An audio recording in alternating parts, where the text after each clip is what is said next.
Bienvenidos a un nuevo capítulo del 30 Te Escucha por las pantallas del Canal de la Gente, edición correspondiente a este miércoles 30 de junio del año 2021. En medio de la polémica, San Javier de Loncomilla se ha convertido en una comuna que ha protagonizado una serie de situaciones en torno al arribo al país de la primera paciente diagnosticada como positiva a la variante Delta del COVID-19.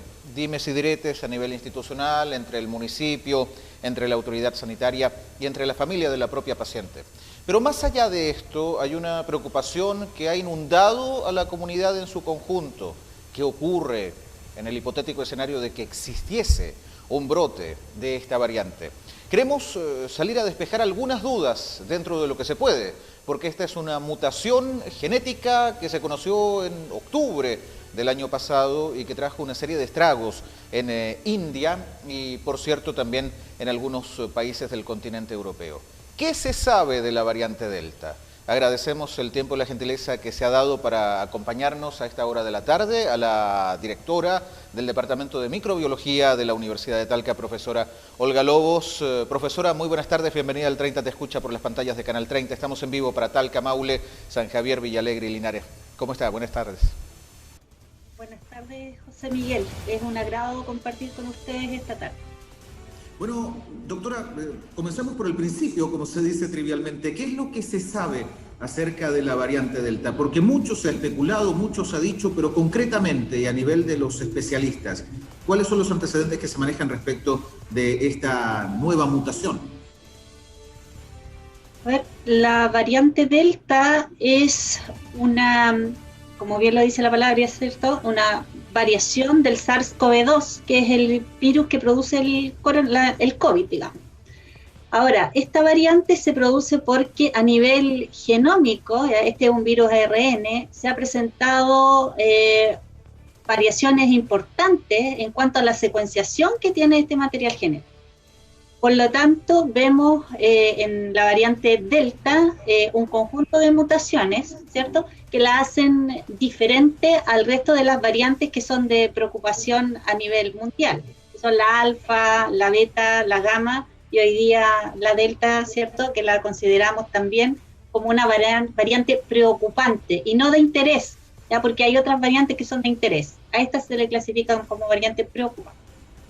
Ha habido un gran problema a nivel internacional, entendiendo que lo que se sabe naturalmente es que el grado de contagiosidad de la variante Delta es mucho mayor, es mucho más potente en comparación a la que se podría denominar como la cepa original del COVID-19.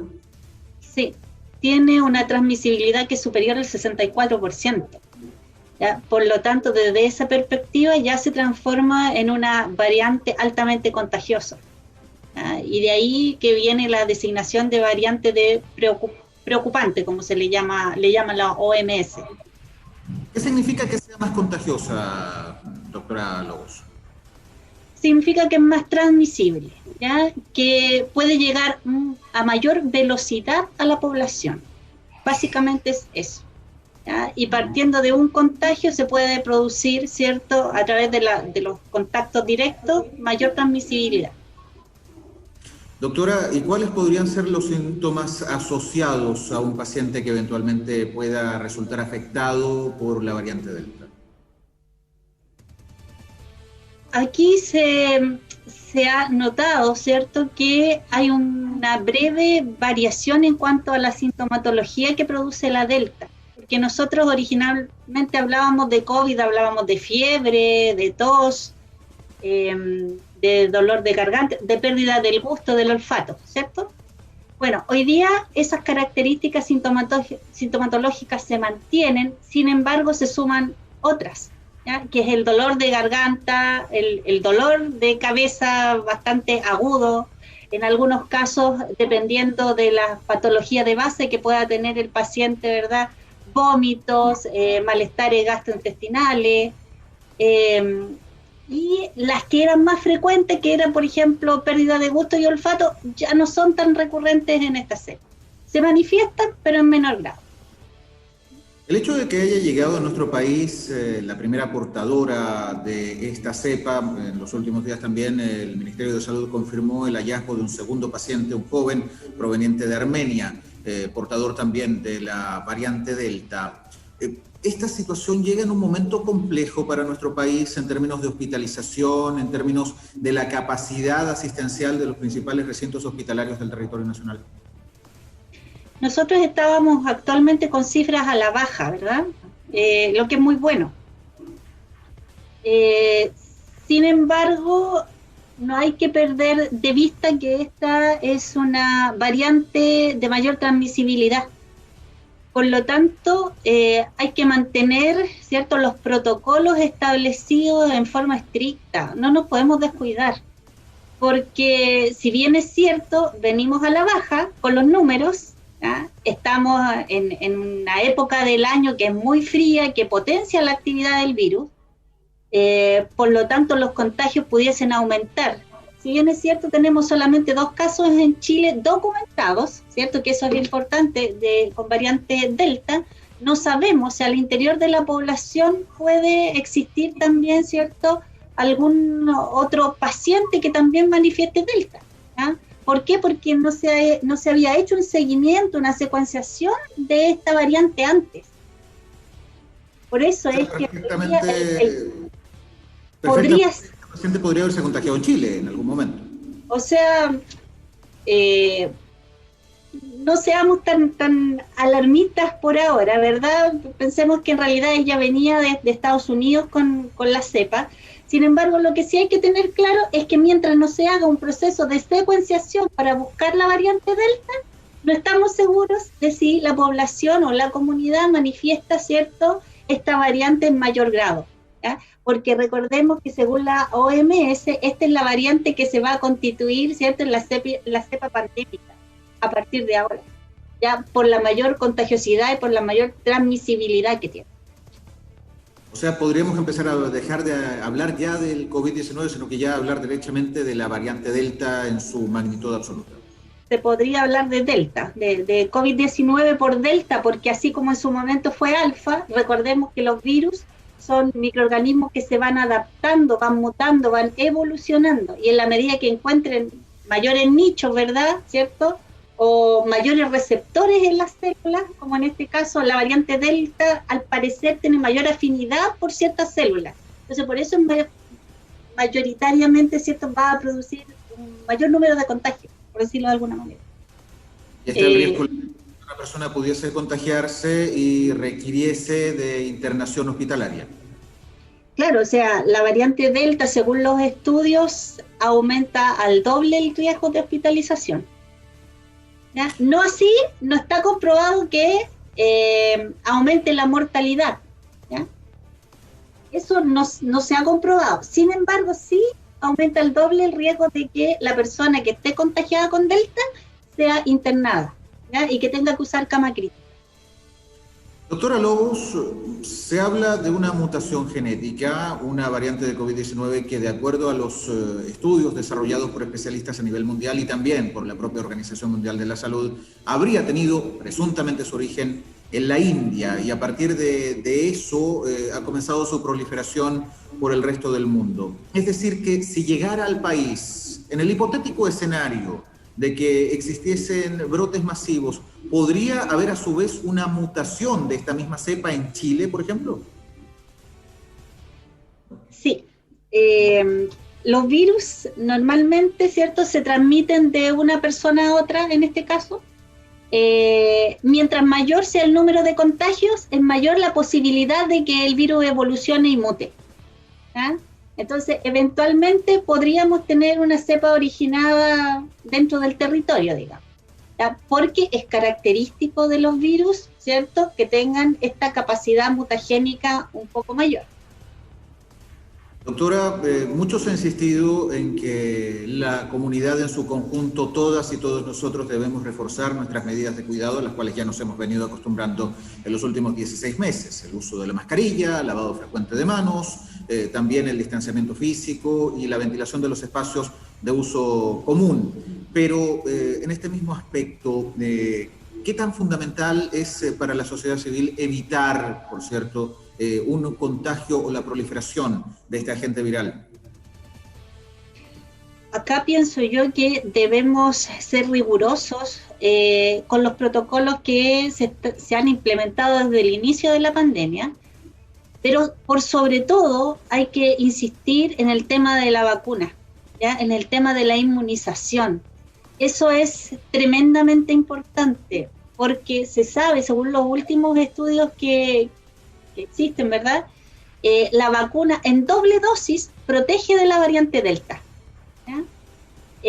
Incluso se está pensando en una tercera dosis. Deberíamos llegar sobre el 85% de personas vacunadas, ¿ya? Para tener ya un poquito más de tranquilidad respecto de disminuir fehacientemente los contagios y la mortalidad, ¿ya? Porque si bien es cierto, esta variante Delta no se ha comprobado que sea más letal, sí es más transmisible, sí es más contagiosa, y las personas que tienen patología de base pueden llegar a ser internadas, pero acá hay una variable que es importante, y que es que normalmente estas personas que son internadas son aquellas que no se han vacunado, ¿ya? Entonces, la vacuna, junto con las otras medidas de control que se han implementado desde el inicio de la pandemia, son necesarias para evitar una mayor proliferación de contagios, ¿ya? Es decir, una persona vacunada estaría protegida. Estaría eventualmente protegida. A lo mejor puede contaminarse, puede contagiarse, pero la enfermedad va a ser mucho más leve y en algunos casos puede ser asintomática, ¿ya? No, lo importante es que la gente entienda que la vacuna, si bien es cierto, protege, ¿ya? En algunos casos nos va a proteger de llegar al hospital o de llegar a internarnos o de sufrir la enfermedad grave, ¿ya? Sí nos puede dar una especie de resfrío, sí nos podemos contaminar y ser contagiosos, ¿cierto? Por lo tanto, el refuerzo que hay que hacer es con la vacuna. O sea, hay que vacunarse, hay que ir a la segunda dosis y la tercera, en el caso de que sea necesario. O sea, lo que evitamos con esto es la muerte. ¿Usted cree que tendríamos que llegar a una tercera dosis para evitar una mayor fatalidad? Así lo que estamos viendo y lo que se ha visto en el mundo, la tendencia es esa, llegar a una tercera. También hay un tema con eso, doctora Lobos, la efectividad de AstraZeneca Oxford, de Pfizer BioNTech, de Sinovac, de CanSino, de Moderna, de Johnson. ¿Hay alguna vacuna mejor o peor que la otra o todas tienen el mismo nivel de efectividad? Es difícil contestar esa pregunta porque nosotros sabemos que todos los organismos son distintos. Todos reaccionan de forma particular, ¿ya? Entonces, hay estudios que efectivamente han comprobado, por ejemplo, que AstraZeneca y que Pfizer son efectivas frente a la variante Delta, ¿ya? Se ha visto también hoy día que Sinovac también produce protección, pero todas en doble dosis, ¿ya? Todos en doble dosis, o sea, ninguna en la primera dosis. Entonces, como es tan incipiente el estudio que se hace, no podemos llegar a generalizar hoy día respecto de cuál es más o menos efectivo, porque también aquí hay un tema de los laboratorios. Los estudios los pagan también los laboratorios, entonces es importante tener una visión amplia, global respecto del tema, saber que la inmunización protege, ¿ya? Que la segunda dosis es vital, ¿ya? Y llegar a una tercera probable, ¿ya? Es probable que tengamos que tener la tercera. Entonces, pero la inmunización junto con los mecanismos de control establecidos, ¿ya? El control sanitario que se ha hecho, yo creo que todo esto potencia, ¿cierto?, la protección de la población frente a un mayor contagio y frente a una mayor gravedad de la enfermedad. ¿Y una población de mayor riesgo? ¿Qué pasa con los niños? ¿Qué pasa con los adultos mayores? ¿Qué pasa con las enfermedades crónicas, doctora Lobos? Ese es el tema precisamente. Bueno, el gobierno ha tratado de implementar, ¿cierto?, la vacuna para personas que tienen riesgo, ya que tienen factores de riesgo asociados. Tengo entendido que esta semana se comenzó a vacunar a los jóvenes ya 17 años, de 12 a 17 años, sin ir más lejos, con enfermedades concomitantes. O sea, Por lo tanto, el tener una enfermedad de base es efectivamente, cierto, un mayor riesgo de contagio. Ahora, se están haciendo estudios en niños más pequeños también que han sido bastante efectivos, porque no hay que olvidar una cosa que es muy importante y que poco se habla de ella, y es que la variante Delta se ha visto que tiene mayor afinidad por un rango etario entre los 10 y los 29 años. Eso, claro. Pero cuando afecta a los jóvenes, normalmente la sintomatología que produce es como un resfrío fuerte, un resfrío bastante fuerte, pero ahí se queda. Ahora, cuando hay enfermedad de base, es cuando existe el riesgo de hospitalización, y más aún si no hay vacuna, si la persona no ha sido vacunada, en doble dosis. Es decir, sería importante que en Chile se puedan agilizar los procesos que permitan proteger a los niños, al menos, tal como lo prometió el presidente de la República el lunes recién pasado, entre 3 y 11 años. Sí, es importante hacer inmunización en todo el espectro etario. Doctora, sobre ese mismo punto, hay una gran preocupación de la ciudadanía que embarga a la gente debido a la insistencia del ministro de Educación de retomar las clases presenciales a partir del mes de julio o desde después de las vacaciones de invierno. Con la presencia de la variante Delta, pese a existir hasta el momento solo 2 casos documentados en el territorio, ¿es prudente retomar las clases presenciales? ¿Es prudente retomar actividades asociadas a la normalidad más allá de los cuestionamientos existentes en torno al plan paso a paso? Yo voy a contestar esto en mi calidad de microbióloga, ¿no? Yo soy docente universitaria y nosotros como docente y la universidad en general, nuestra autoridad se ha preocupado en extremo de proteger la salud de nuestros estudiantes. Y por lo mismo hemos evitado toda la presencialidad a este nivel, ¿cierto? Creo que el momento en que vuelva la presencialidad va a ser aquel en que tengamos sobre el 85% de la población vacunada. Me parece que es importante que lleguemos a ese punto. Hoy día, dadas las condiciones, a pesar de que tenemos solamente 2 casos con variable Delta documentados, ¿verdad? Solamente 2 casos. Pero igual, a pesar de las cifras, ¿cierto? Las cifras vienen declinando, sin embargo, estamos en una época donde el riesgo de contagios es mayor, la exposición es mayor. Entonces,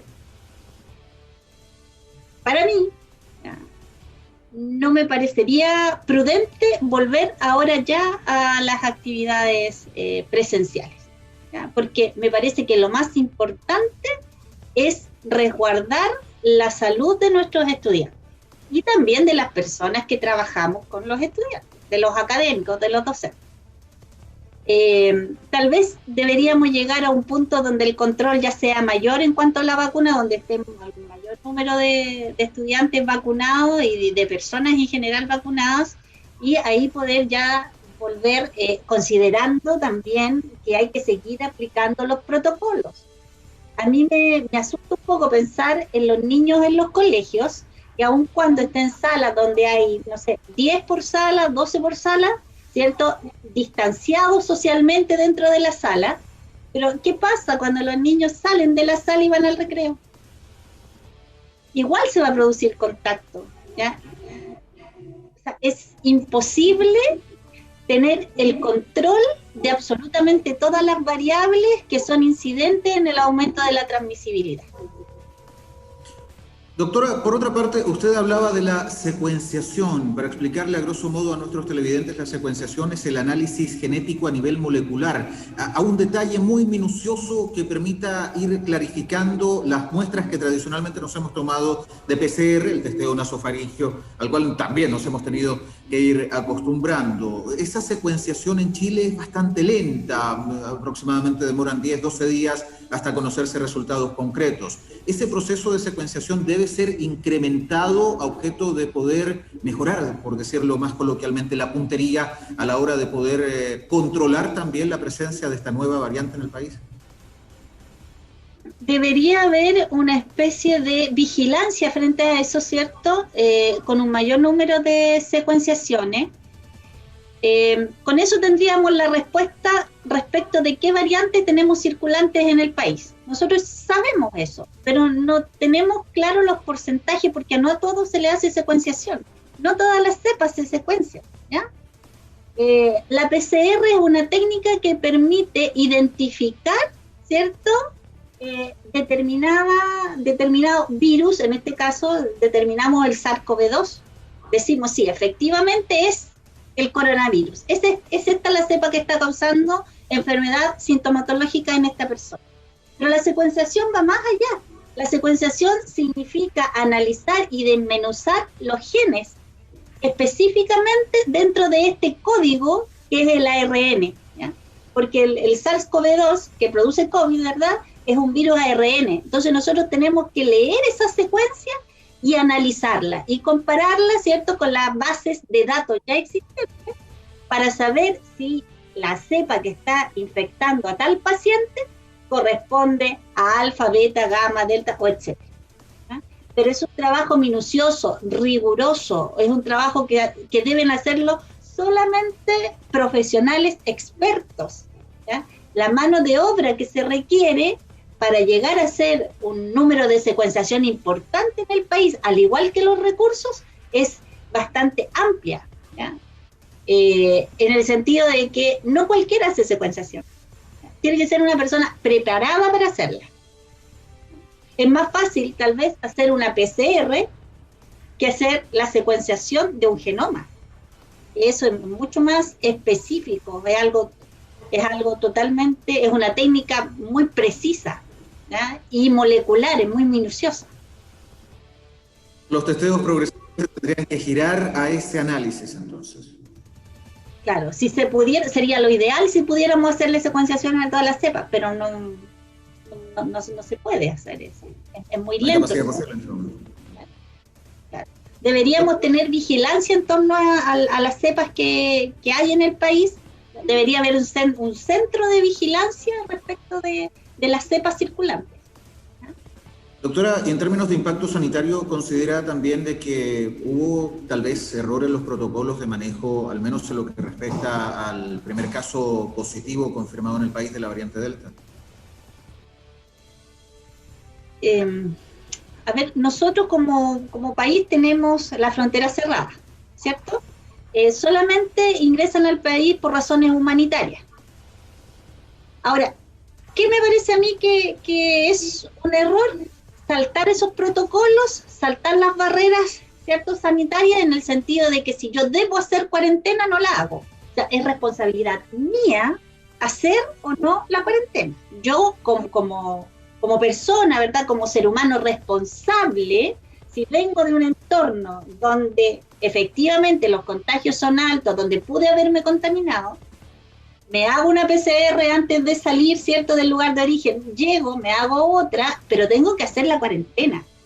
No puedo saltar la cuarentena. Entonces, aquí más que la responsabilidad que podría haber en torno a la instauración de los protocolos, me parece que la responsabilidad es de las personas, ¿cierto?, que no llevan a cabo esos protocolos. Las personas que no hacen la cuarentena, las que no se resguardan, las que no tienen la conciencia de pensar que eventualmente podrían estar contaminadas y contagiar a otros. O sea, sin ir más lejos, contaminar a las personas con las cuales se van a relacionar, a la casa donde van a llegar, por ejemplo. Me parece que es una responsabilidad personal. Pero igualmente los protocolos deberían ser mucho más estrictos para hacer... Deberían ser estrictos, regulados. Debería haber una regulación de estos protocolos, o sea, y vigilancia del cumplimiento del protocolo. Doctora, para ya ir finalizando, en honor al tiempo y a sus propias actividades académicas en la Universidad de Talca, ¿cuál es la principal recomendación que le entregaría a nuestros telespectadores a esta hora de la tarde? Yo creo que lo más importante acá es la vacuna. Hay que vacunarse. Yo hago un llamado a que no hagan caso. De repente uno lee en las redes sociales muchas cosas que son totalmente erróneas, ¿ya?, con una desinformación tremenda, que evidentemente llegan a la población y hacen dudar. ¿Ya? Las personas no tienen por qué saber, ¿ya?, si tal o cual información es cierta o no. Entonces, creo que hay que ser responsables en transmitir información, y me parece que en este caso lo más importante que debiésemos hacer primero es llamar a la inmunización de la población. Los que no se han puesto la segunda dosis, que vayan, que se pongan la segunda dosis. Es una manera de estar protegido. Si es necesario la tercera, ¿ya?, de acuerdo a lo que dictamine, ¿cierto?, la autoridad en el momento que sea necesario. Y por otro lado, mantener todas aquellas normas que se han implementado desde el principio de la contingencia sanitaria. ¿Por qué? Es la única forma que tenemos de protegernos, ¿ya? Hay que recordar que un porcentaje de la población además es asintomática, ¿ya? No nos olvidemos de eso. Una persona puede estar contaminando y contagiando a otras sin saberlo. Entonces, si no guardamos, por ejemplo, el distanciamiento social, vamos a, ¿cierto?, ser vectores de contagios. Entonces, por lo tanto, mi llamado hoy día es a la inmunización, completar la segunda dosis, ¿ya?, una tercera si es que es necesario, y mantener rigurosamente, ¿cierto?, los controles que hemos tenido hasta ahora. Lavado de manos, más que el alcohol gel, el lavado de manos. Si existe la posibilidad de lavarse las manos, lávese las manos. El alcohol gel no reemplaza el lavado. Eso es importante, ¿ya? El uso de la mascarilla, vital, porque la mascarilla nos protege a nosotros del contagio, pero también protege a otros de que nosotros los contagiemos. ¿Cualquier tipo de mascarilla, doctora? La KN95, por ejemplo, es una de las buenas mascarillas. No sirve, aquí no sirve cualquier mascarilla. Aquí no nos pongamos la telita, no nos pongamos la bufanda en la boca, no nos pongamos el cuello en la boca, porque eso no sirve. Aquí tenemos que usar mascarillas. Las mascarillas son de papel filtro, ¿ya?, y de géneros que son hechos específicamente, ¿cierto?, para retener las partículas y en general los microorganismos que son de determinado tamaño. Los virus son muy pequeñitos, son más pequeños que evidentemente que una célula, porque se meten dentro de la célula para contagiarla, para atacarla. Entonces no sirve, es como tener un colador. Si me pongo un género, es como tener un colador con los hoyitos, las perforaciones del colador, por ahí van a pasar los microorganismos. Entonces, la mascarilla debe ser una mascarilla de uso sanitario. Eso es importante, independiente de la marca, del color que sea, ¿ya?, pero debe ser una mascarilla de uso sanitario.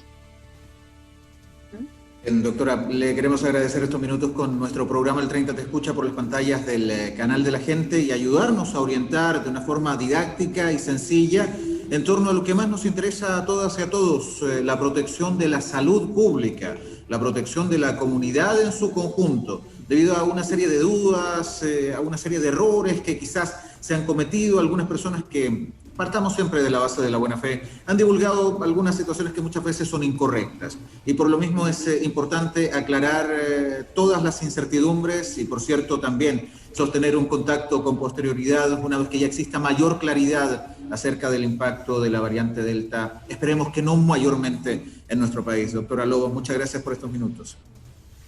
Gracias a ustedes, José Miguel.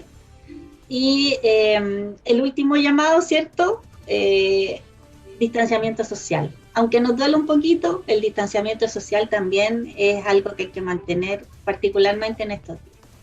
Así que gracias por haberme también invitado al programa. Con el mayor agrado. Estaremos en contacto próximamente, doctora. Muchas gracias.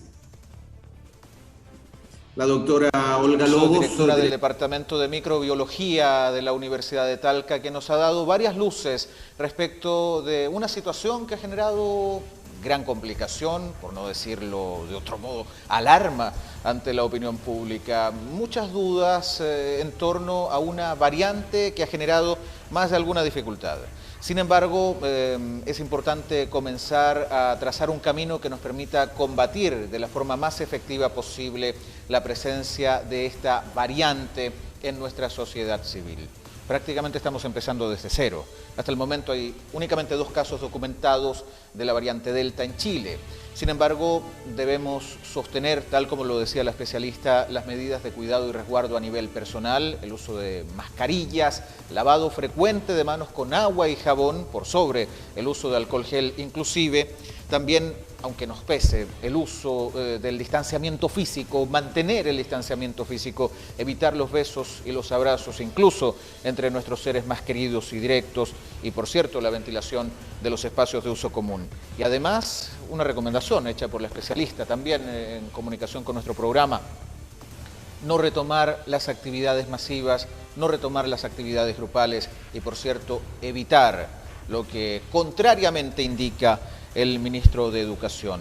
Evitar a todas luces el retorno a las clases presenciales no sería prudente y podría desencadenar focos de contagio en establecimientos educacionales. Hoy el cuidado es fundamental, hoy el cuidado es clave respecto de la incertidumbre generada acerca de la llegada al país de una variante que, de acuerdo a los primeros estudios, habría mutado en India, causado un mayor número de contagios, pero con índices de letalidad, es decir, de muerte, de fallecimiento, que todavía son parte de los estudios. Una variante que es mucho más contagiosa, que tiene un mayor nivel de contagiosidad, mayor nivel de transmisibilidad, que podría ocasionar un incremento en las consultas o de las hospitalizaciones en un periodo que además es bastante complejo en nuestro país.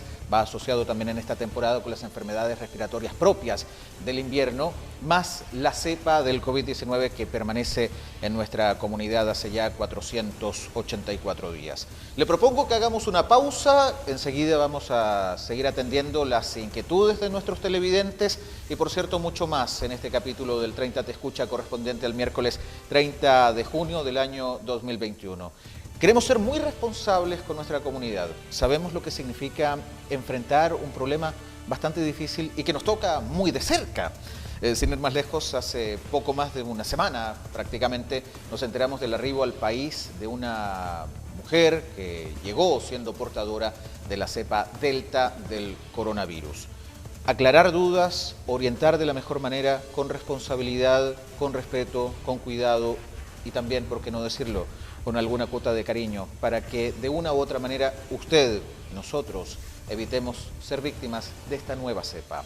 Velociraptor es una instancia ideal para mantenernos conectados. El confinamiento hoy más que nunca debe contenerse y mantenerse, dicho sea de paso, a propósito de toda esta vorágine informativa de la que hemos sido testigos durante la última semana. Quédese en la casa y conéctese al mundo con Velociraptor.